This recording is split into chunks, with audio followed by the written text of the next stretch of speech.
이놈들이 정말로 나를 버렸구나. 할머니, 이건 온라인이 뒤집어질 사연이에요. 저희 죽으라는 말씀이에요. 하지만 그때까지만 해도 나는 몰랐다. 이렇게 무서운 힘을 가지고 있다는 것을. 어머니, 제발, 제발, 용서해 주세요.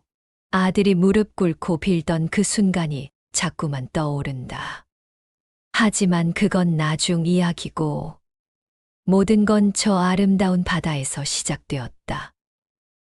따스한 5월의 햇살이 내 어깨를 감싸는 가운데 나는 큰 여행 가방을 꼼꼼히 정리하고 있었습니다. 72년을 살아오면서 이렇게 설레는 마음으로 여행 준비를 한 건 정말 오랜만이었어요. 어머니, 준비 다 되셨어요? 문 앞에서 아들 민수가 밝은 목소리로 물어봅니다. 45세가 된 아들의 얼굴에 묻어나는 미소를 보니 마음 한편이 따뜻해져 왔어요. 응, 다 됐다. 3박 4일이니까 고기랑 채소, 라면, 생수까지 넉넉히 챙겼어. 너희들 좋아하는 삼겹살이랑 소고기도 따로 준비했고, 큼직한 쿨러박스 2개와 각종 캠핑 음식들을 가리키자 민수가 어색하게 웃으며 고개를 끄덕입니다. 어머니가 이렇게 많이 준비해 주시다니 정말 고마워요. 그 말에 가슴 한켠이 뭉클해졌어요. 언제부터인가 아들과 이렇게 대화다운 대화를 나눈 것도 드물어졌거든요. 며느리 영희가 뒤에서 나타나며 인사를 건넵니다. 어머니, 안녕하세요. 오늘 날씨가 정말 좋네요. 3박 4일이면 정말 여유 있게 놀 수 있겠어요. 하지만 영희의 미소 어딘가에서 묘한 어색함이 느껴졌어요. 오랜만에 가족여행인데 괜한 걱정은 하지 말자고 스스로를 다독였습니다. 차에 오르면서 나는 뒷좌석에 앉았습니다. 앞좌석에서 민수와 영희가 조용히 속삭이는 소리가 들렸지만 창밖 풍경에 정신이 팔려 자세히 듣지 못했어요. 도시를 벗어나 바다로 향하는 길, 점점 맑아지는 공기와 시원한 바람이 참 좋았습니다. 와, 정말 오랜만에 바다 구경을 하는구나. 손목에 찬 남편의 낡은 시계를 무의식 중에 만지작거렸어요. 여보가 살아계셨다면 함께 이런 여행을 했을 텐데. 하지만 오늘은 아들 내외와 함께니까 외롭지 않아요. 1시간 정도 달려서 작은 포구에 도착했습니다. 바다 냄새가 진하게 풍겨오는 작은 어촌 마을이었어요. 어머니, 여기서 배로 갈아타야 해요. 민수가 짐을 차에서 내리며 설명합니다. 포구에는 작은 고기잡이 배 한 척이 우리를 기다리고 있었어요. 안녕하세요. 김 선장입니다. 오늘 섬까지 모셔다 드릴게요. 햇볕에 그을린 얼굴의 중년 선장이 친근하게 인사를 건넵니다. 낡았지만 튼튼해 보이는 고기잡이 배에 우리 짐을 모두 옮겨 실었어요. 그 섬은 정말 조용한 곳이에요. 사람이 거의 안 가거든요. 3박 4일 계시다고 하셨죠? 네, 맞습니다. 조용한 곳에서 가족끼리 시간을 보내려고요. 민수가 답하는데 왠지 목소리가 어색하게 들렸어요. 뭔가 확실하지 않은 대답 같기도 하고 아마 계획을 아직 확실히 안 세운 모양이네. 배에 올라타니 바다가 훨씬 더 가깝게 느껴졌습니다. 파도가 배 옆구리를 때리면서 하얀 거품을 일으키고 갈매기들이 우리 배 주변을 빙빙 돌며 따라왔어요. 섬 주변으로는 하얀 파도가 부서지고 있고 울창한 나무들이 섬 전체를 덮고 있어서 마치 그림 같았어요. 저렇게 아름다운 무인도에서 우리 가족이 3박 4일을 함께 보낸다니. 20분 정도 배를 타고 가니 섬에 도착했습니다. 선장이 배를 모래사장 가까이 대주었고 우리는 물에 발을 담그며 섬으로 올라갔어요. 그럼 좋은 시간 보내세요. 선장이 손을 흔들며 배를 돌려 떠나가는 모습을 보니 정말로 우리만 남은 무인도구나 하는 생각이 들었어요. 하지만 그런 고립감보다는 오히려 자유로움이 더 크게 다가왔습니다. 모래사장에 발을 내디디는 순간 부드러운 모래가 발가락 사이로 스며드는 감촉이 참 좋았어요. 어린 시절 바닷가에서 놀던 기억이 새록새록 떠오릅니다. 어머니, 텐트 치는 건 저희가 할 테니까 편히 쉬세요. 영희가 친절하게 말합니다. 하지만 그 말투 어딘가에서 평소와 다른 느낌이 들었어요. 지나치게 다정한 것 같기도 하고, 괜찮다, 나도 도와줄게. 손은 아직 성하거든. 아들과 며느리가 분주하게 텐트를 설치하는 동안 나는 바닷가를 따라 천천히 걸어보았습니다. 발밑으로 밀려오는 파도가 내 발등을 살짝 적시고 지나가는데 그 차가운 물의 감촉이 오히려 시원했어요. 이런 평화로운 시간이 3박 4일 내내 이어졌으면 좋겠어. 여보, 우리 아들이 이렇게 효자라니까 당신도 기뻐하겠어요. 어머니, 텐트 다 쳤어요. 이리 와서 보세요. 민수의 목소리에 돌아보니 아담한 텐트 2개가 나란히 세워져 있었습니다. 하나는 나를 위한 것이고 다른 하나는 아들 내외를 위한 것이겠죠. 어머, 정말 잘 쳤네. 우리 민수가 이런 것도 다 할 줄 아는구나. 칭찬에 아들이 쑥스럽게 웃으며 머리를 극적입니다. 오랜만에 보는 아들의 수줍은 미소에 마음이 흐뭇해졌어요. 어머니, 이제 불을 피워서 고기 좀 구워볼까요? 배도 슬슬 고파오고. 그래, 좋다. 내가 준비한 삼겹살이랑 소고기 구워서 제대로 한 끼 해보자. 민수가 바닷가에서 마른 나뭇가지들을 주워오기 시작했고, 영희는 돌멩이들을 모아서 화로를 만들어 갔습니다. 오랜만에 보는 가족의 협동 모습에 마음이 따뜻해졌어요. 무인도에서 먹는 고기가 이렇게 맛있어 보이다니. 고기가 익어가면서 고소한 냄새가 바닷바람을 타고 퍼져나갔습니다. 갈매기들도 그 냄새에 이끌려 우리 주변을 맴돌기 시작했어요. 한입 베어무니 바닷바람과 함께 먹는 고기 맛이 정말 일품이었어요.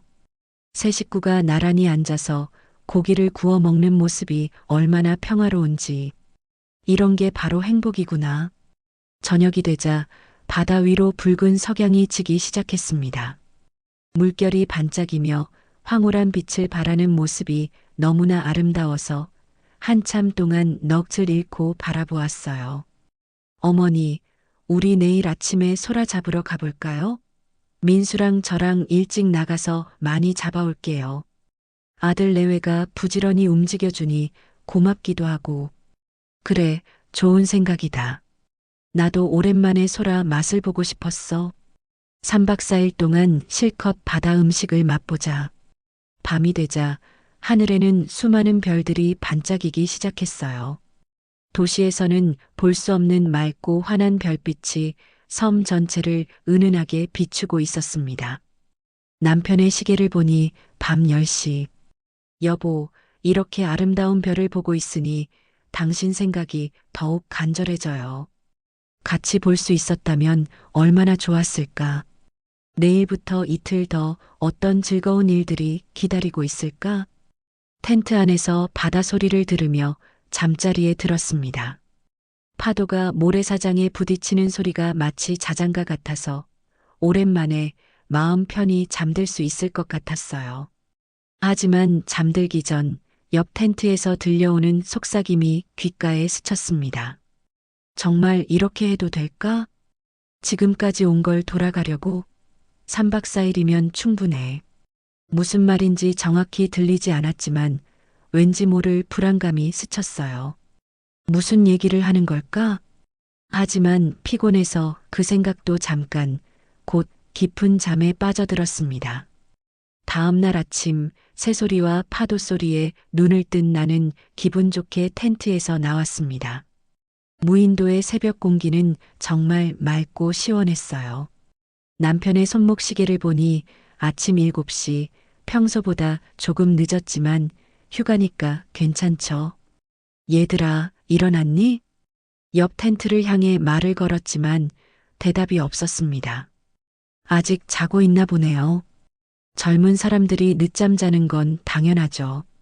어제 늦게까지 별 구경하느라 힘들었을 거야. 혼자서 간단히 세수를 하고 바닷가를 거닐었습니다. 어제와는 또 다른 모습의 바다가 펼쳐져 있었어요. 아침 햇살이 물결 위에서 반짝이는 모습이 정말 아름다웠습니다. 1시간 정도 지나서 다시 텐트로 돌아왔는데 여전히 조용했어요. 민수야, 영희야, 아침이다. 조금 더 큰 소리로 불러봤지만 역시 대답이 없었습니다. 혹시 몸이 안 좋은 건 아닐까 싶어 텐트 지퍼를 살짝 열어보니 텐트가 비어 있었습니다. 어디 갔지? 주변을 둘러봤지만 아들 내외의 모습은 보이지 않았어요. 아마 일찍 일어나서 산책을 나간 모양이구나. 역시 젊은 사람들은 부지런하네. 오전 9시, 10시가 되어도 돌아오지 않자 조금씩 걱정이 되기 시작했습니다. 어디 갔을까? 이렇게 오래. 바닷가를 따라 걸으며 그들을 찾아봤지만 발자국 하나 보이지 않았어요. 섬이 크지 않으니까 금방 돌아올 거라고 생각하며 기다렸습니다. 민수야, 영희야, 어디 있니? 큰 소리로 불러봤지만 메아리만 돌아올 뿐이었어요. 무인도의 적막함이 갑자기 무섭게 느껴지기 시작했습니다. 오후 12시가 되자 배가 고파왔어요. 혼자서 라면을 끓여 먹으며 생각했습니다. 설마 뭔 일이라도 생긴 건 아니겠지? 시간은 계속 흘러가는데 아들 내외는 나타나지 않았어요. 남편의 손목 시계만이 째깍째깍 소리를 내며 시간이 가고 있음을 알려주고 있었습니다. 이상하다. 아무리 그래도 이렇게 오래 안 올 리가. 오후 4시가 되자 진짜 불안해지기 시작했어요. 민수야, 영희야, 대답해. 섬 전체를 돌아다니며 그들을 찾아봤지만 어디에도 없었습니다. 그때 문득 무서운 생각이 머릿속을 스쳤어요. 혹시 그들이 나를 두고 간 건 아닐까? 아니야, 그럴 리 없어. 내 아들이 그럴 리가. 하지만 불안감은 점점 커져갔습니다. 급히 그들의 텐트로 달려가서 안을 들여다봤어요. 텐트 안이 완전히 비어 있었습니다. 어제까지 있던 그들의 짐이 모두 사라져 있었어요. 옷까지, 세면도구 아무것도 남아있지 않았습니다. 이게 뭐야? 손이 덜덜 떨리기 시작했어요. 이제야 현실을 받아들일 수밖에 없었습니다. 이놈들이 정말로 나를 버렸구나. 가슴속에서 뜨거운 무언가가 치밀어 올랐습니다. 분노였을까? 절망감이었을까? 아니면 둘 다였을까요? 민수야, 영희야, 나 여기 있어. 엄마 여기 있다고. 바다를 향해 소리쳤지만 돌아오는 건 파도 소리뿐이었어요. 남편의 손목 시계를 보니 저녁 7시를 가리키고 있었습니다. 째깍째깍 거리는 시계 소리가 갑자기 너무 크게 들렸어요. 여보, 우리 아들이 이런 아이였나요? 그제야 어젯밤 텐트 밖에서 들린 속삭임이 떠올랐습니다. 정말 이렇게 해도 될까? 지금까지 온 걸 돌아가려고? 3박 4일이면 충분해. 그때는 무슨 말인지 이해하지 못했는데 이제야 모든 게 명확해졌어요. 처음부터 계획이었구나. 나를 여기 버리고 가려는. 무릎에 힘이 풀려 주저앉고 말았습니다. 평생을 키우고 사랑한 아들이 그리고 며느리가 나를 무인도에 버리고 갔다는 현실이 믿어지지 않았어요. 왜 이런 짓을 했을까? 바다는 여전히 아름답게 일렁이고 있었지만 이제는 그 바다가 나를 가두는 감옥처럼 느껴졌습니다. 밤이 되자 정말 무서웠어요. 혼자 남은 무인도에서 보내는 첫 번째 밤. 온갖 소리가 다 무섭게 들렸습니다. 정말로 여기서 죽는 건 아닐까? 하지만 포기할 수는 없었어요. 살아야 했습니다. 살아서 돌아가야 했어요. 그러면 어떻게 해야 하지? 둘째 날이 되자 간호사 시절의 기억이 되살아났어요. 응급 상황에서 어떻게 처치했는지, 어떻게 환자를 돌봤는지, 물부터 확보해야 했습니다. 큰 나뭇잎에 맺힌 이슬을 모으고 비닐봉지를 나뭇가지에 걸어서 빗물을 받았어요. 음식도 문제였습니다. 가져온 식료품을 아껴 먹으면서 바닷가에서 소라와 조개를 주워 모았어요. 어릴 때 할머니가 가르쳐 주신 방법이 아직도 기억나네. 작은 소라 몇 개와 조개들을 주워서 불을 피워 익혀 먹었습니다. 맛이 괜찮긴 했지만 과연 이런 걸로 얼마나 버틸 수 있을까 걱정이 들었어요. 무서워. 정말 무서워. 특히 밤이 되면 정말 견디기 힘들었어요. 텐트 안에 혼자 누워 있으니 온갖 소리가 다 무섭게 들렸습니다. 파도 소리, 바람 소리, 나뭇가지 부딪히는 소리. 평소에는 아름답게 들렸던 자연의 소리들이 이제는 모두 위협적으로 느껴졌어요. 여기서 뭔가 나타나면 어떻게 하지? 일주일이 지나자 체중이 눈에 띄게 줄었습니다. 거울이 없어서 정확히는 모르겠지만 옷이 헐렁해진 게 느껴졌어요. 이러다가 정말 큰일 나는 거 아닌가? 하지만 간호사 시절의 경험이 조금은 도움이 되었어요. 응급 상황에서 어떻게 대처해야 하는지, 어떻게 환자를 돌봐야 하는지, 그런 지식들이 생존에 도움이 되긴 했지만 72세의 몸으로 이런 극한 상황을 버텨내는 건 정말 다른 문제였어요. 내가 간호사였다고 해서 무인도에서 살 수 있는 건 아니구나. 2주째가 되자 정말 절망적이었습니다. 구조될 기미는 보이지 않고 몸은 점점 약해져 가고 정말로 여기서 죽는 건 아닐까? 그런 생각이 들 때마다 남편의 손목시계를 보며 마음을 다잡았어요. 여보, 아직 포기하면 안 돼요. 아직 살아있잖아요. 하지만 무서움은 계속되었습니다.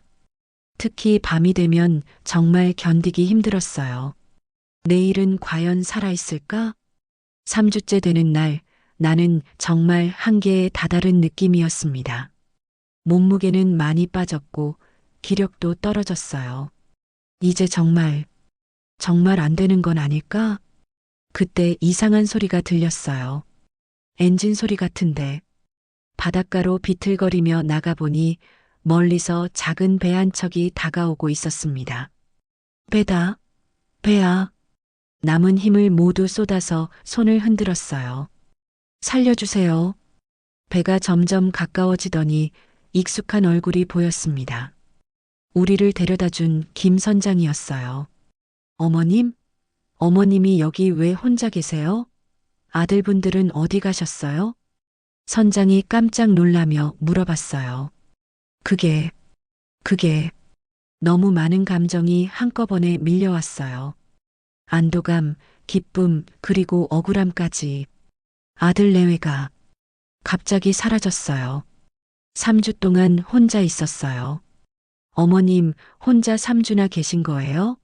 어떻게 버티셨어요? 무서웠어요. 정말 무서웠어요. 선장이 나를 배에 태우며 걱정스럽게 말했어요. 어서 병원에 가보셔야겠어요. 배에 오르면서 나는 눈물이 났어요. 살았다는 안도감과 함께 도대체 왜 이런 일이 벌어진 건지 알고 싶었어요. 집에 가면 답을 알 수 있겠지? 육지로 향하는 배 위에서 바다를 바라보며 생각했어요. 아들아, 며느리야, 대체 무슨 일이었던 거니? 하지만 마음 한편에서는 이미 답을 알고 있었어요. 그들이 왜 나를 버렸는지, 그들이 무엇을 원했는지. 너희들이 그렇게 나온다면 나도 가만히 있을 수는 없어. 남편의 손목시계가 오후 2시를 가리키고 있었습니다. 3주간의 악몽이 끝났어요. 김 선장의 배에서 내린 나는 다리에 힘이 제대로 들어가지 않았습니다. 3주간의 무인도 생활로 체중이 많이 빠진 탓이었어요. 어머님 괜찮으세요?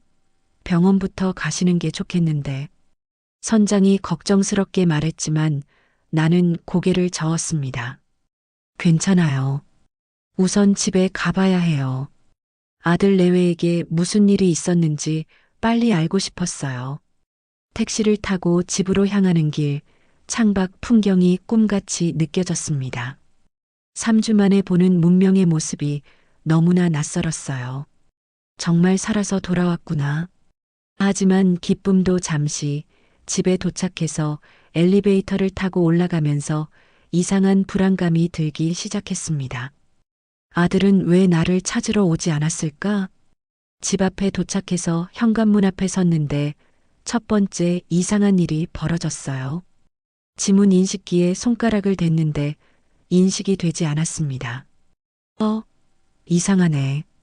다시 한번 해봤지만 역시 안 됐어요. 혹시 몰라 다른 손가락도 대봤지만 소용없었습니다. 기계가 고장났나? 그래서 비밀번호를 입력해 봤어요. 내 생일로 설정해뒀던 비밀번호를 눌렀는데 삐삐삐 잘못된 비밀번호라는 소리가 났습니다. 이상하다. 분명히 내 생일인데 남편 생일, 결혼기념일, 아들 생일. 생각나는 번호를 모두 눌러봤지만 모두 틀렸어요. 언제 비밀번호가 바뀐 거지? 나한테 말도 없이? 어쩔 수 없이 초인종을 눌렀습니다. 내 집 초인종을 내가 누르고 있다니 이게 무슨 상황인가요? 한참을 기다려도 대답이 없었어요. 집에 없나? 아니면 못 들었나? 복도에서 마주친 같은 층 이웃 아주머니가 나를 보고 깜짝 놀랐습니다. 어머, 정순 씨? 정순 씨 맞죠? 어디 가셨었어요? 많이 마르셨네요. 네, 잠깐 여행을 다녀왔는데. 혹시 민수 봤어요? 아, 민수 씨요? 민수 씨는 요즘 자주 안 보이던데요. 며느리분은 가끔 보이긴 하는데. 이상한 대화였어요. 내가 3주나 사라졌는데 아무도 찾지 않았다는 건가요? 그런데 정순 씨 많이 야위셨네요. 어디 아프신 건 아니에요? 아니에요. 괜찮아요. 그건 그렇고 며느리분이 며칠 전에 이사업체 사람들이랑 뭔가 옮기던데. 정순 씨도 이사 가시는 건가요? 이사? 무슨 이사요? 아, 몰랐어요? 며느리분이 짐을 정리하던데.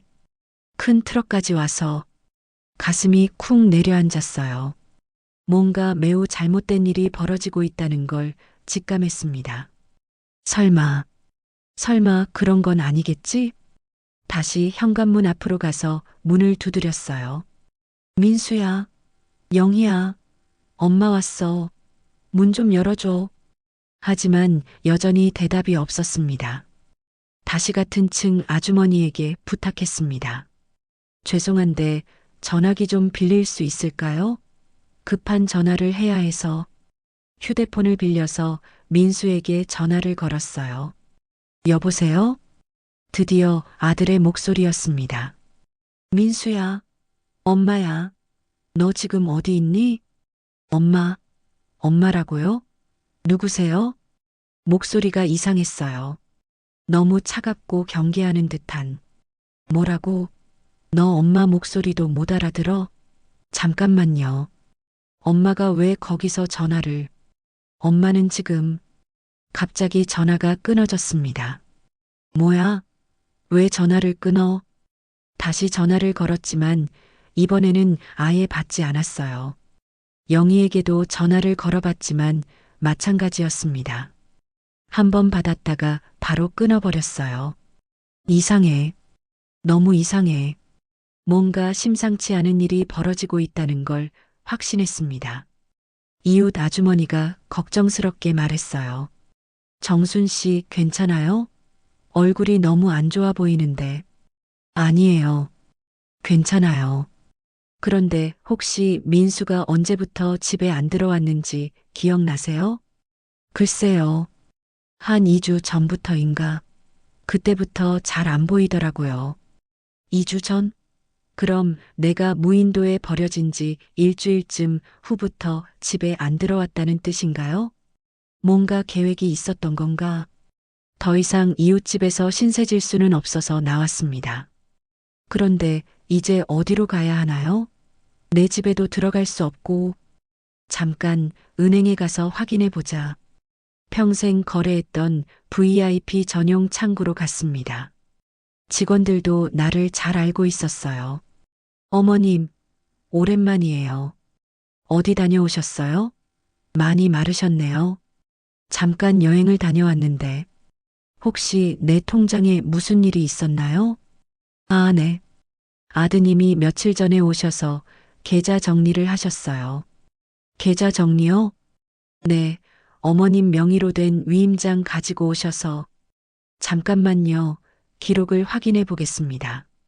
잠시 후 은행 직원이 심각한 표정으로 돌아왔어요. 어머님, 이상한데요? 주거래 계좌 잔액이 거의 없어요. 뭐라고요? 평소에 30억 이상 있던 계좌들인데 지금은 100만 원도 안 남아 있어요. 정기예금이나 다른 투자 상품들도 모두 해지됐고요. 세상이 돌아가는 느낌이었어요. 이놈들이 정말로 내 돈을 다 가져간 거야? 언제부터 돈이 빠져나갔는지 확인해 주실 수 있나요? 네, 잠깐만요. 2주 전부터 대량 출금과 상품 해지가 시작됐네요. 며칠에 걸쳐서 모두 빠져나갔어요. 평생 모아온 재산이 남편과 함께 일궈온 모든 것이 2주 만에 사라진 거였어요. 2주 전, 정확히 내가 무인도에서 생존을 위해 발버둥 치고 있을 때였습니다. 그때 이놈들은 내 평생 재산을 가져가고 있었구나. 은행에서 나와 길거리에 서 있는데 다리에 힘이 풀렸어요. 이제야 모든 게 명확해졌습니다. 처음부터 계획이었던 거예요. 나를 무인도에 버리고 그 사이에 내 재산을 모두 가져가려는. 무서워서 떨고 있을 때 이놈들은 내 돈을 세고 있었구나. 가슴속에서 뜨거운 무언가가 치밀어 올랐습니다. 3주간 무인도에서 죽을 고생을 하며 겪었던 공포와 절망이 모두 이들의 계획 때문이었다니. 남편의 손목 시계를 보니 오후 5시를 가리키고 있었습니다. 여보, 이제 알겠어요. 우리 아들이 어떤 아이였는지. 그 순간 3주간 무인도에서 느꼈던 모든 공포와 절망이 하나의 감정으로 바뀌기 시작했습니다. 하지만 이번에는 직접적인 분노가 아니었어요. 오히려 차가운 냉정함이었습니다. 너희들이 그런 식으로 나온다면 나도 어쩔 수 없겠네. 거리를 걸으며 머릿속이 정리되기 시작했어요. 감정적으로 덤벼들면 안 됩니다. 체계적이고 냉정하게 접근해야 해요. 이런 일을 당하고도 가만히 있을 수는 없잖아.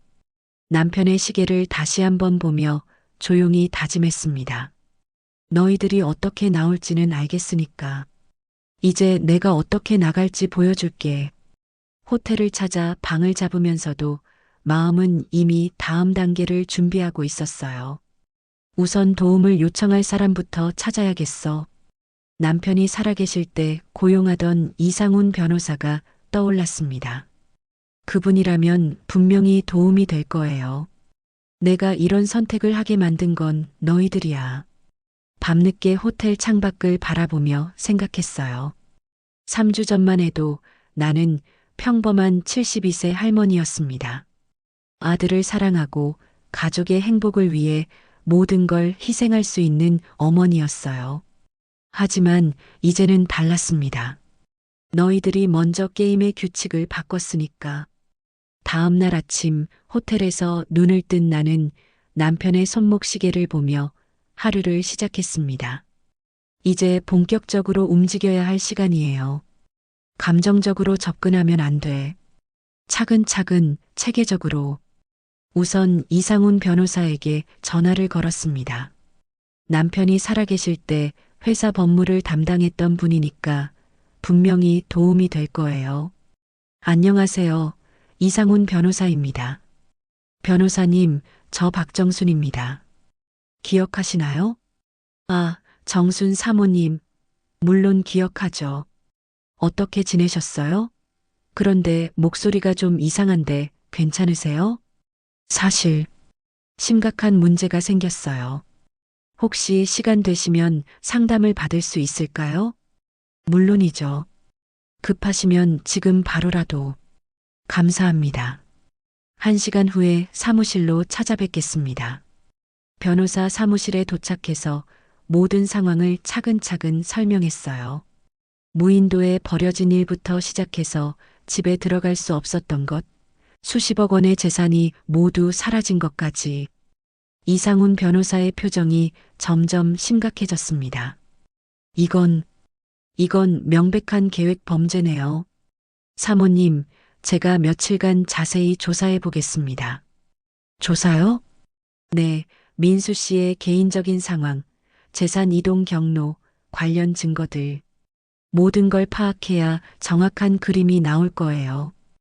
혼자서 성급하게 움직이시면 안 됩니다. 며칠만 기다려 주세요.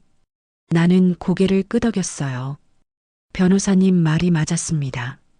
감정적으로 덤벼들면 오히려 손해야. 그럼 사흘 후에 다시 찾아뵙겠습니다. 그때까지 모든 상황을 정리해서 말씀드릴게요. 그리고 사모님, 혹시 모르니까 혼자 행동하지 마세요. 사흘 후 다시 변호사 사무실을 찾았습니다. 이상훈 변호사의 표정이 매우 심각했어요. 사모님, 앉으세요. 조사 결과가 나왔는데 정말 충격적입니다. 뭘 발견하셨나요? 민수 씨가 인터넷 도박에 완전히 빠져 있었어요. 도박? 그것도 몇 년 전부터였습니다.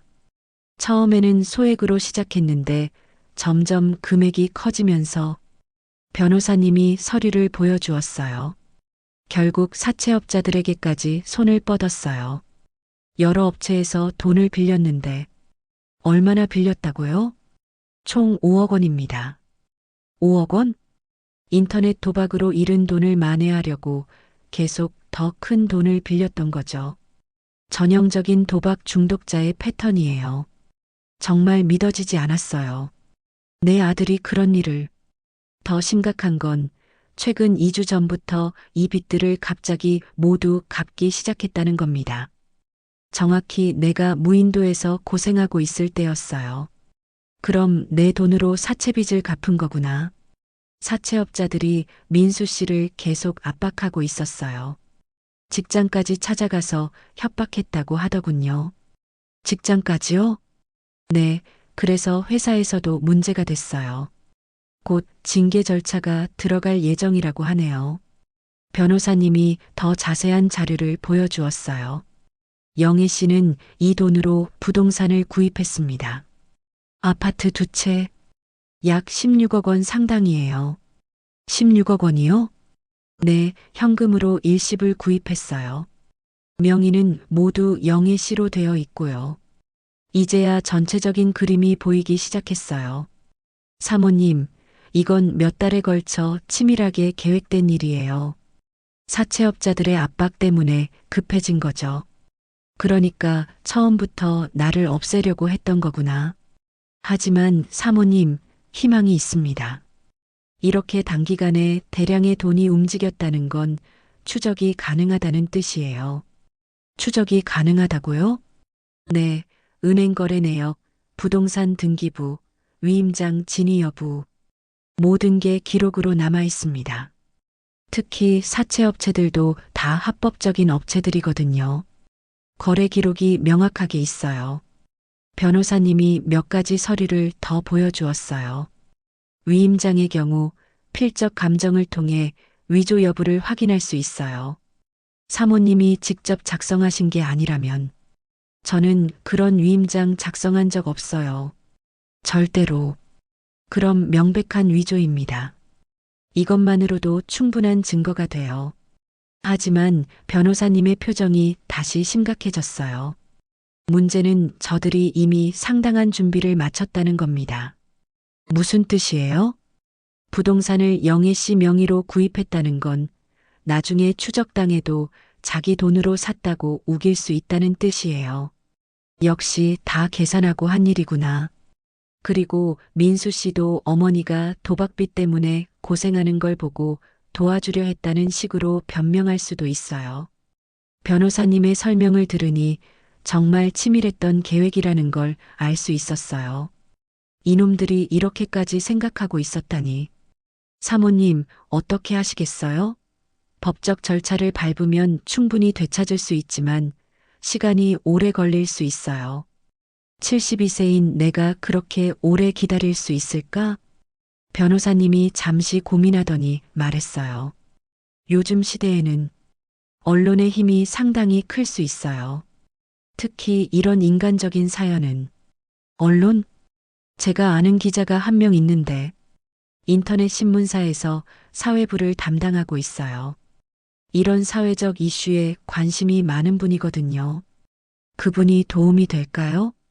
김 기자라고 하는데 30대 젊은 기자예요. 특히 온라인 매체다 보니 SNS나 인터넷을 통한 여론 형성의 전문가라고 할 수 있어요.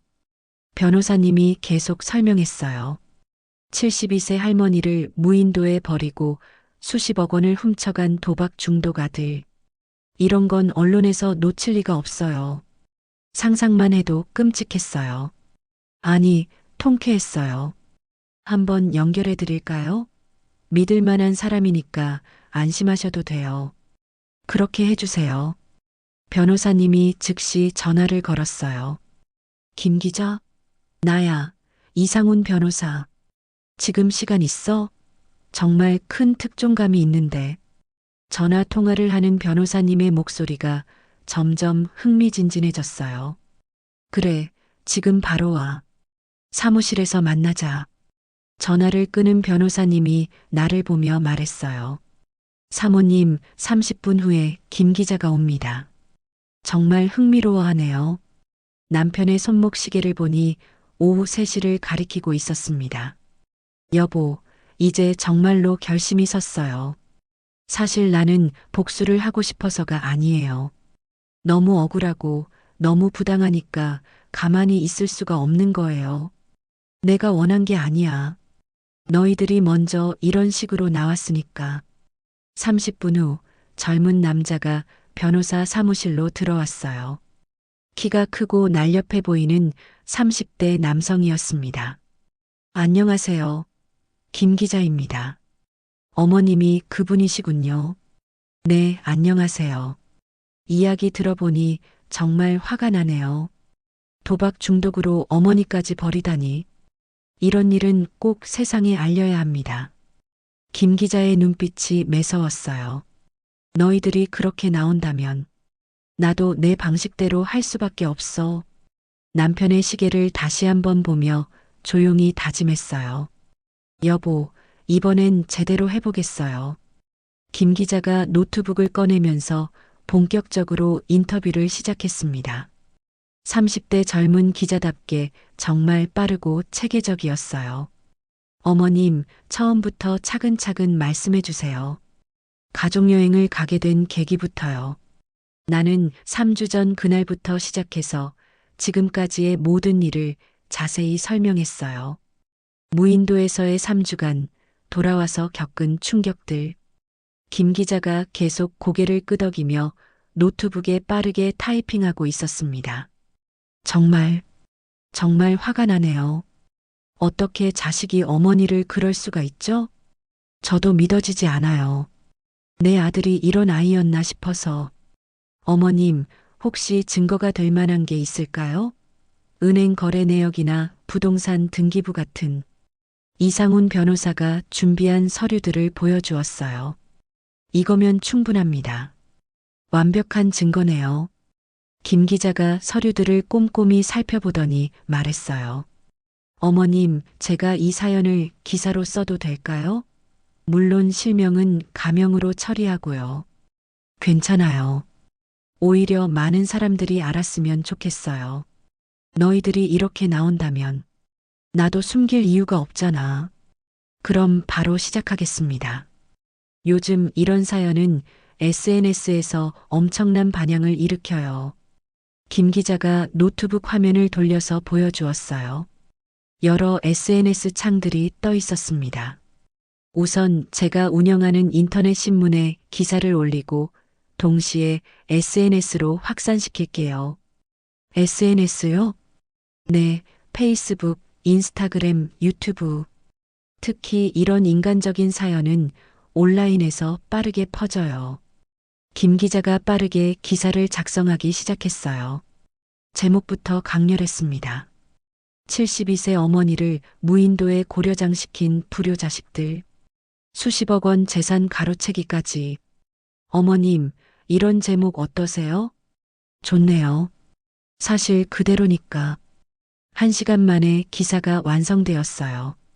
김 기자가 화면을 보여주는데 정말 자세하고 생생하게 써져 있었습니다. 자, 이제 업로드합니다. 클릭 한 번으로 기사가 인터넷에 올라갔어요. 그리고 이제 SNS에. 김 기자가 여러 SNS에 동시에 포스팅하기 시작했습니다.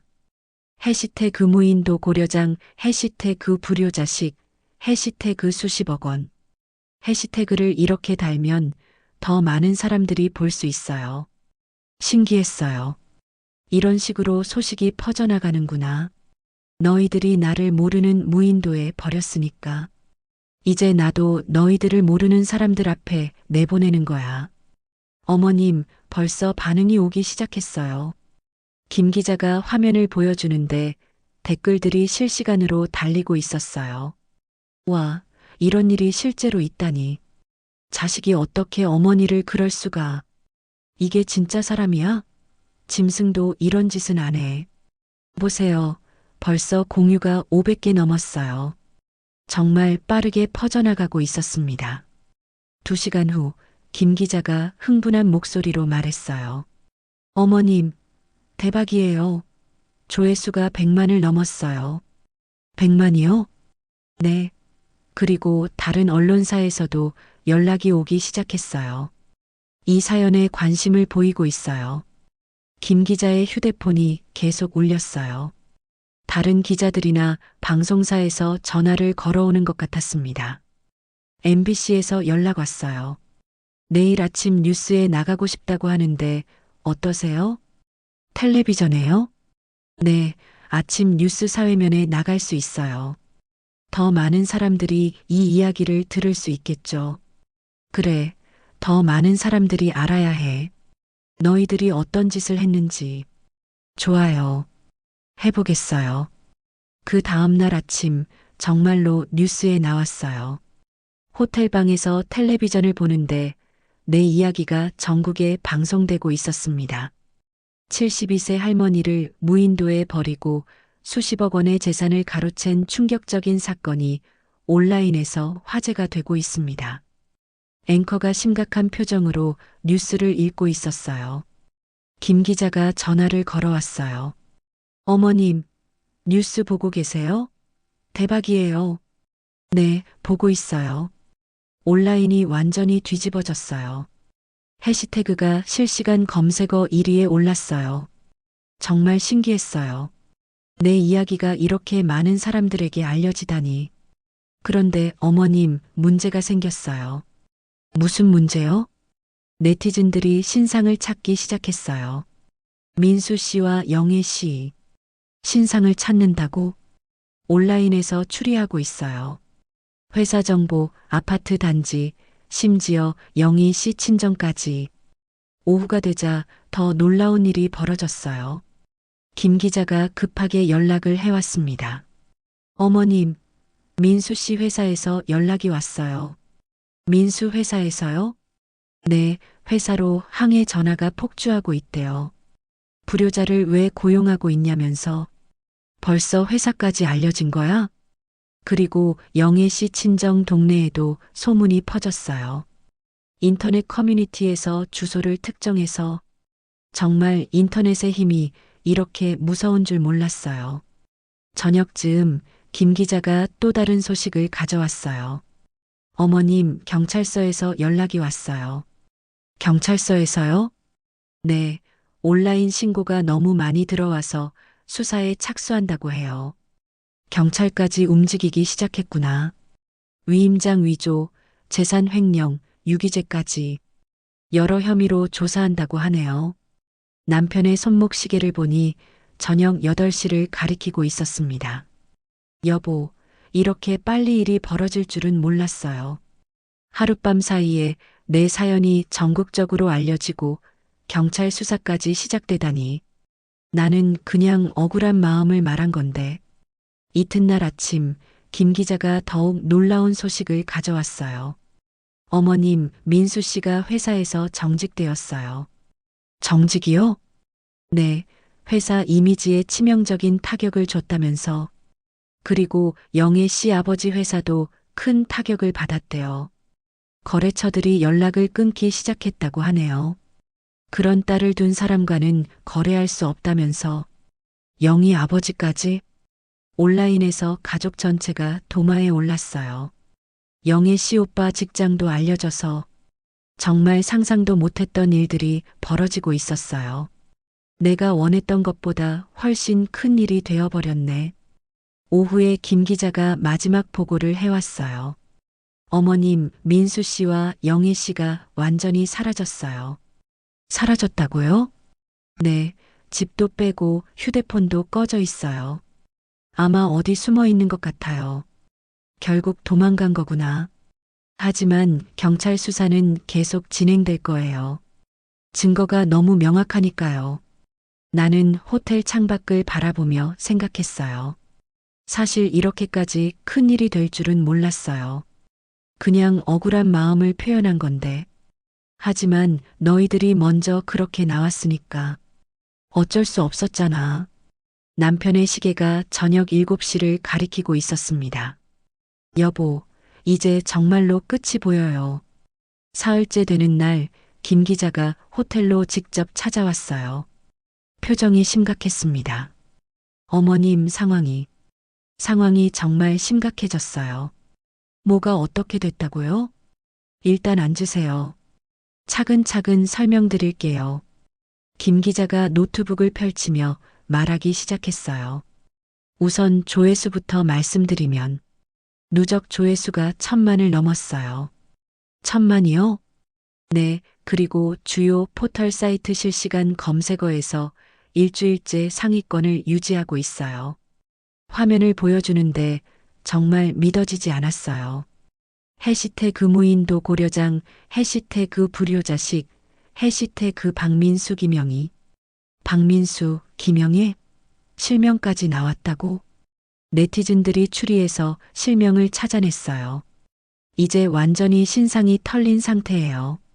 김 기자가 계속 설명했어요. 민수 씨 직장 동료들이 증언까지 나서기 시작했어요. 평소에도 어머니 욕을 자주 했다.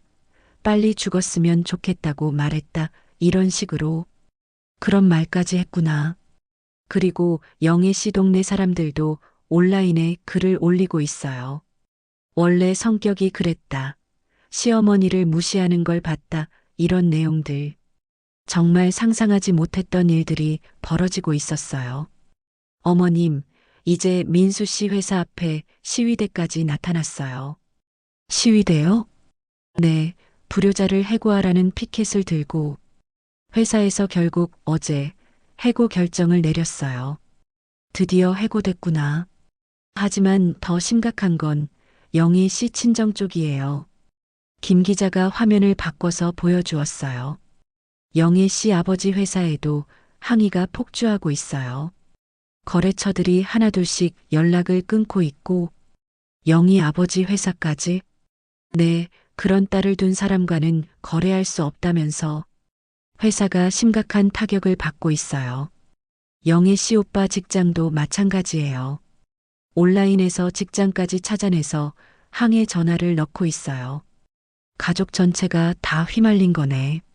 어머님, 그리고 경찰 수사가 본격적으로 시작됐어요. 본격적으로요?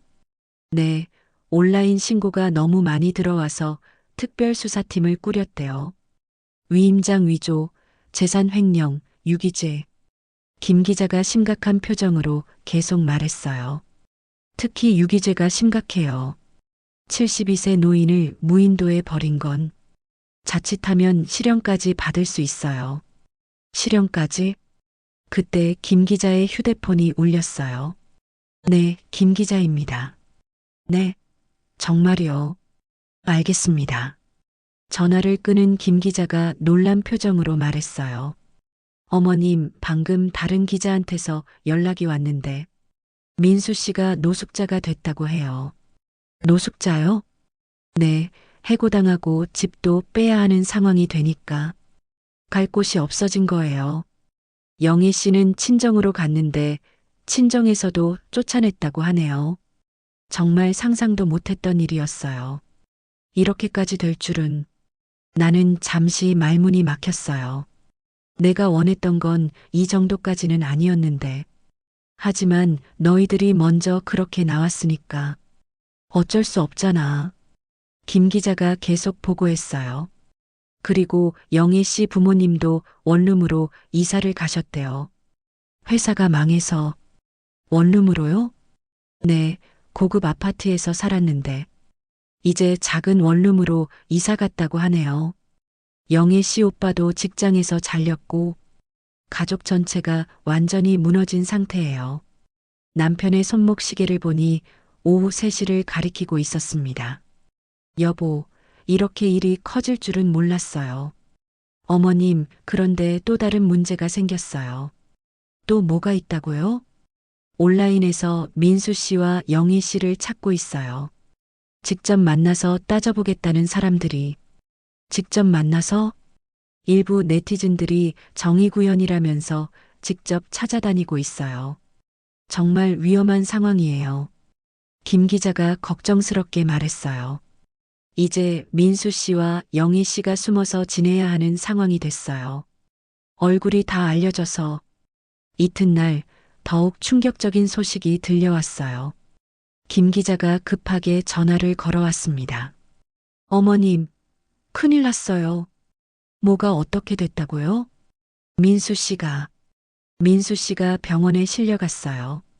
병원에요? 네, 길거리에서 쓰러졌는데 영양실조와 스트레스성 위염이라고 하네요.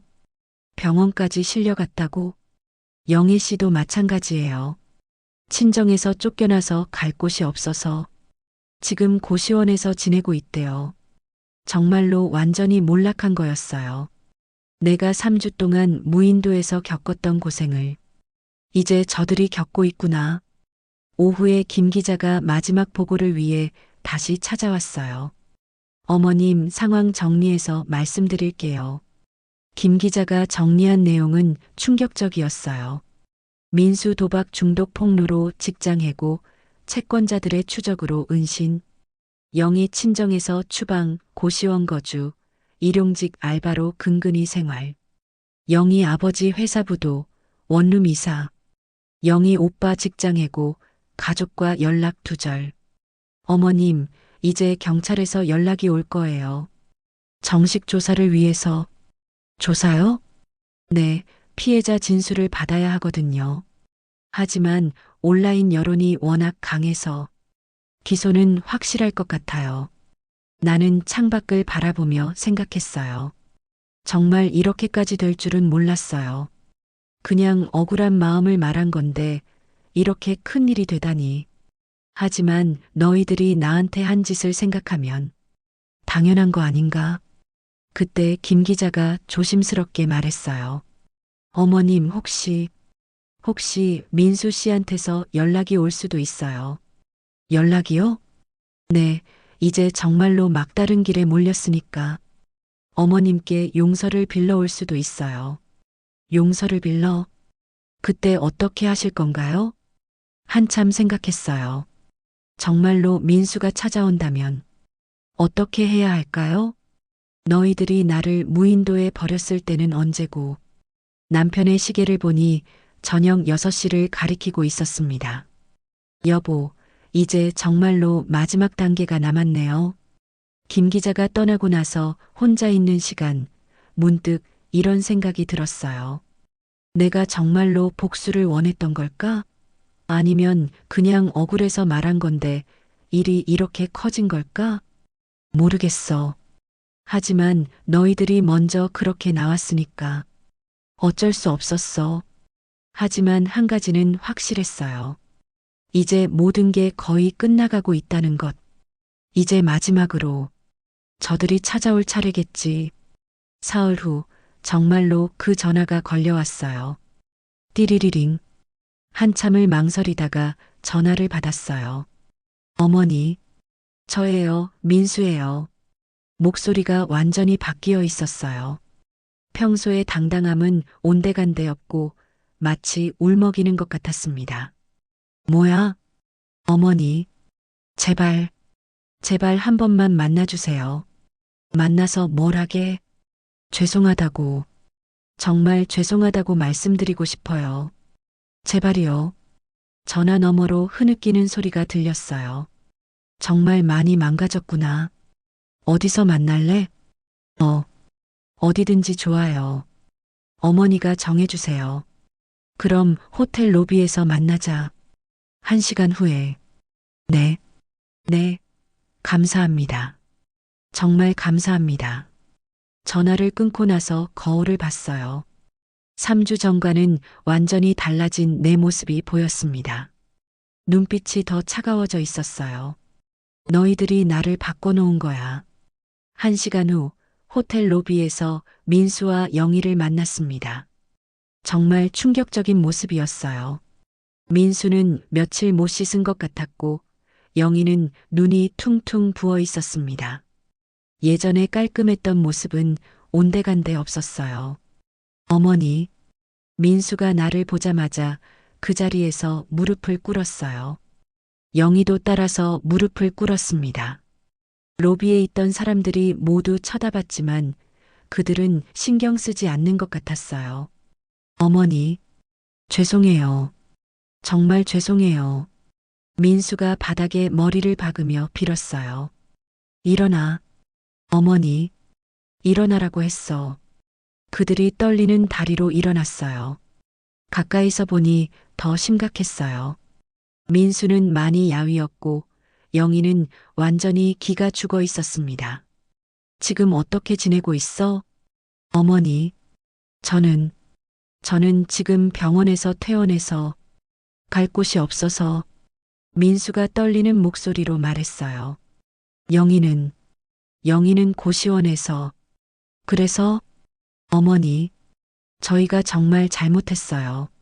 정말로 돌이킬 수 없는 짓을 했어요. 영희가 울면서 말했어요. 어머니를 무인도에 버린 건 정말 미친 짓이었어요. 저희가 정말 나쁜 사람들이었어요. 이제 와서 깨달았다고?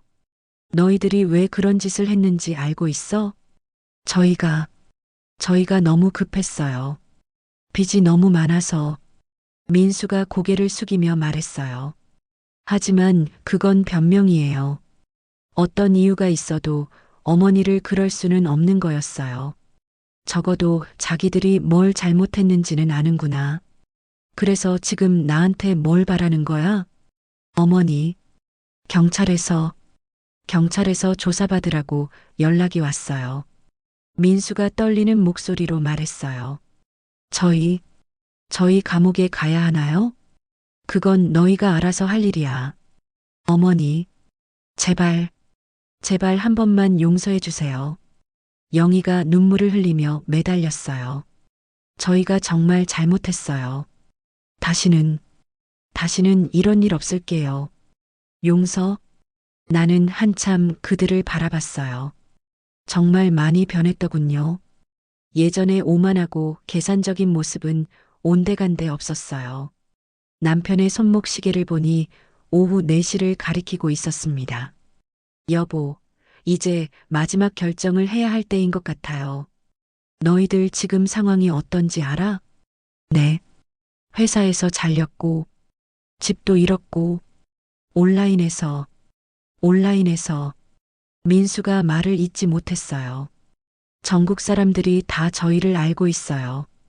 길을 걸으면 사람들이 손가락질하고, 너희들이 나를 무인도에 버렸을 때는 생각 안 했지? 그럼 이제 내가 그때 느꼈던 기분을 조금은 알 것 같니? 네. 죄송해요. 정말 죄송해요. 한참을 생각했어요. 사실 이들을 보니 마음 한편이 안쓰러워지기도 했습니다. 아무리 그래도 한때는 가족이었으니까요. 하지만 너희들이 먼저 그런 선택을 했잖아. 너희들 정말로 뉘우치고 있는 거야? 네, 정말로요. 어머니, 저희가 얼마나 바보였는지 이제야 깨달았어요.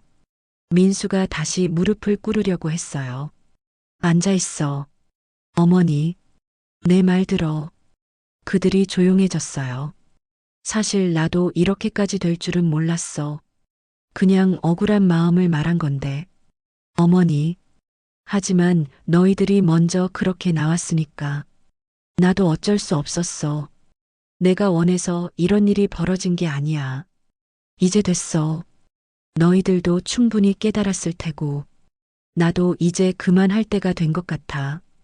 그럼 내일 경찰서에 가서 말하겠어. 법적 처벌은 원하지 않는다고. 민수와 영희가 눈을 크게 뜨며 나를 바라봤어요. 정말이에요? 응. 너희들도 충분히 벌을 받았어. 사회적으로. 이제 감옥까지 보낼 필요는 없겠어. 어머니, 감사합니다. 정말 감사합니다. 민수가 울면서 고개를 숙였어요. 하지만 하나 확실히 해둘 게 있어. 네. 뭐든지. 우리 가족 관계는 여기서 끝이야. 어머니, 너희들은 이제 남이야. 내 아들도 아니고 내 며느리도 아니야. 그들의 얼굴이 창백해졌어요. 앞으로 다시는 나한테 연락하지 마. 우리는 이제 완전히 남이야. 어머니, 이게 내가 너희들에게 주는 마지막 잡이야. 감옥에 안 보내주는 대신 우리는 이제 남이야. 민수가 고개를 끄덕였어요. 알겠습니다. 알겠어요. 그럼 이제 가. 어머니, 정말 감사합니다. 영희가 마지막으로 말했어요. 어머니, 죄송해요. 정말 죄송해요. 그들이 떠나는 모습을 바라보며 생각했어요. 이제 정말로 끝났구나. 다음 날 경찰서에 가서 진술했어요. 저는 법적 처벌을 원하지 않습니다. 제가 용서하겠습니다. 하지만 이런 심각한 사건을 이미 충분히 벌을 받았어요. 사회적으로 그것만으로도 충분합니다. 경찰관이 고개를 끄덕였어요. 피해자께서 그렇게 말씀하신다면 일주일 후 김 기자가 연락을 해왔어요. 어머님, 수사가 종료됐어요. 어머님이 선처를 호소하셔서 그래요. 잘 됐네요. 어머님, 정말 대단하세요. 마지막에 용서를 하시다니. 용서라. 그런 건가? 나는 그냥 이제 그만하고 싶었던 것뿐이에요. 더 이상 이들과 엮여있고 싶지 않았어요. 남편의 손목 시계를 보니 저녁 7시를 가리키고 있었습니다. 여보, 이제 정말로 모든 게 끝났어요. 하지만 아직 마지막으로 해야 할 일이 하나 더 남아 있었어요. 이제 정말로 내 시간을 살아갈 차례야. 모든 일이 정리된 지 일주일 후 나는 작은 여행 가방 하나만 들고 기차에 올랐습니다. 이번에는 정말로 혼자만의 여행이었어요. 목적지는 동해안의 작은 어촌 마을. 아무도 나를 모르는 곳에서 며칠 쉬고 싶었어요. 이번에는 정말로 내가 원하는 여행이야. 기차 창밖으로 지나가는 풍경을 바라보며 생각했어요. 한 달 전만 해도 상상도 못했던 일들이 벌어졌네요. 무인도에 버려졌던 일, 모든 재산을 잃었던 충격, 그리고 온라인을 통한 복수. 정말 파란만장했어. 하지만 이제는 그 모든 일들이 멀게 느껴졌어요. 마치 다른 사람의 이야기를 듣는 것 같았습니다. 기차에서 내려 작은 바닷가 펜션에 짐을 풀었어요. 바다가 보이는 조용한 방이었습니다. 창문을 열자 시원한 바닷바람이 들어왔어요. 파도 소리가 마음을 편안하게 해주었습니다. 이런 게 진짜 휴식이구나. 저녁이 되자 바닷가로 나가서 혼자 걸었어요. 며칠 전까지만 해도 온라인에서 화제였던 그 할머니가 바로 나라는 걸 아무도 모르죠. 그냥 바다 구경하는 평범한 할머니일 뿐이야. 파도가 밀려와서 내 발을 적시고 지나갔어요. 그 차가운 물의 감촉이 정말 상쾌했습니다. 남편의 손목 시계를 보니 저녁 6시를 가리키고 있었어요. 여보, 문득 깨달았어요. 지금까지 나는 두 가지에 매여서 살았다는 걸. 하나는 남편에 대한 그리움이었고, 다른 하나는 아들에 대한 애착이었어요. 하지만 이제는 둘 다 놓아줄 때가 됐어. 아들과는 이미 완전히 인연을 끊었어요. 이제 남편과도 진짜 이별을 해야 할 시간이 왔습니다. 손목에서 남편의 시계를 풀었어요. 10년 넘게 차고 있던 이 시계를. 여보, 이제 정말로 보내드릴게요. 바다를 향해 시계를 던졌습니다. 첨벙. 시계가 바닷속으로 사라지는 모습을 보니 가슴 한편이 시원해졌어요. 이제야 정말로 자유로워졌어. 더 이상 과거에 매여 살지 않을 거예요. 남편에 대한 그리움도 아들에 대한 미련도 모두 바다에 묻어버렸어요. 다음 날 아침 일찍 일어나서 바닷가를 산책했습니다. 새벽 바다는 정말 평화로웠어요. 갈매기들이 바다 위를 자유롭게 날아다니고 있었어요. 나도 저들처럼 자유로워진 기분이었습니다. 72세에 시작하는 새로운 인생이라. 펜션 주인 할머니와 이야기를 나누면서 시간을 보냈어요. 서울에서 오셨다고 하셨죠? 여기는 어떻게 알고 오셨어요? 그냥 조용한 곳에서 쉬고 싶어서요. 혼자 여행 오시는 분들이 요즘 많아요. 특히 연세 드신 분들이. 그래요? 네, 다들 자유롭게 사시더라고요. 보기 좋아요. 자유롭게 산다. 그 말이 마음에 와닿았어요. 정말로 이제부터는 자유롭게 살고 싶어요. 오후에는 근처 등대까지 걸어가 봤어요. 꽤 멀었지만 천천히 걸으니 괜찮았습니다. 등대에서 바라본 바다가 정말 아름다웠어요. 끝없이 펼쳐진 푸른 바다를 보니 마음이 탁 트였습니다. 이런 걸 보려고 72년을 살았나 봐. 등대 근처 벤치에 앉아서 한참 바다를 바라봤어요. 바람이 시원하게 불어와서 머리카락을 흩날렸습니다. 이제야 진짜 내 시간이 시작되는구나. 더 이상 누구를 위해 사는 게 아니라 오직 나를 위해서 사는 거예요. 며칠 더 머물면서 정말 평화로운 시간을 보냈어요. 아침에는 바닷가 산책, 오후에는 독서, 저녁에는 바다를 보며 차 한 잔. 이런 게 진짜 행복이구나. 마지막 날 저녁 다시 바닷가에 나가서 걸었어요. 이제 서울로 돌아가야 하지만 마음은 정말 가벼웠습니다. 앞으로 어떻게 살까? 계획이 없다는 게 오히려 좋았어요. 그냥 하루하루 내가 하고 싶은 대로 살면 되니까. 여행하고 싶으면 여행하고, 쉬고 싶으면 쉬고, 새로운 사람들을 만나고 싶으면 만나고. 72세부터 시작하는 진짜 내 인생. 펜션으로 돌아가는 길에 문득 김 기자 생각이 났어요. 그 젊은 기자가 없었다면 이런 결과도 없었겠죠. 고마운 사람이야. 하지만 이제는 그런 일들과도 거리를 두고 싶어요. 더 이상 과거에 얽매이지 않고 살고 싶어요. 다음 날 아침 기차를 타고 서울로 돌아왔어요. 며칠간의 바다 여행이 꿈 같았습니다. 서울역에 내리면서 생각했어요. 이제 정말로 새로운 시작이야. 앞으로 어떤 일들이 기다리고 있을지 모르겠지만 두렵지 않았어요. 오히려 기대가 되었습니다. 무인도에서 3주를 버텨낸 내가 이제 못할 게 뭐가 있겠어? 택시를 타고 새로 구한 작은 아파트로 향했어요. 예전 집보다는 훨씬 작지만 나 혼자 살기에는 충분했습니다. 집에 도착해서 창문을 열고 바깥을 바라봤어요. 새로운 동네, 새로운 이웃들, 모든 게 새로워. 저녁에는 근처 공원을 산책하면서 계획을 세웠어요. 우선 몸 관리부터 시작하자. 그리고 새로운 취미도 찾아보자. 72세라고 늦은 건 아니니까. 여행도 더 다녀보고 싶어. 국내뿐만 아니라 해외도. 이제는 정말로 자유니까 어디든 갈 수 있어요. 무엇보다 새로운 사람들을 만나보고 싶어요. 나와 비슷한 나이의 사람들 중에서도 활기차게 사는 사람들이 있을 테니까. 아직 늦지 않았어. 그날 밤 정말 오랜만에 푹 잤어요. 더 이상 걱정할 일도 복수할 일도 없으니까 마음이 정말 편했습니다. 다음 날 아침 상쾌하게 일어나서 새로운 하루를 시작했어요. 거울을 보니 표정이 밝아져 있었어요.